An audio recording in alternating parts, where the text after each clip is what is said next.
Pemirsa, memeriahkan Hari Kemerdekaan Republik Indonesia ke-78, warga Kemukiman Mangki, Kecamatan Simpang 3, Kabupaten Pidi, menggelar turnamen sepak bola sarung atau Sipak Bohban Ijakrong. Sipak Bohban Ijakrong cukup diminati warga karena mengundang gelak tawa para penonton.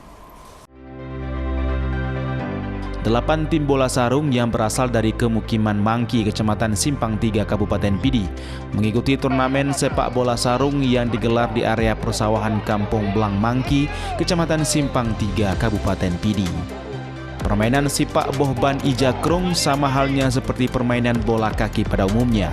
Bedanya, para pemain diwajibkan mengenakan sarung saat bermain bola kaki di lapangan yang telah disediakan oleh panitia.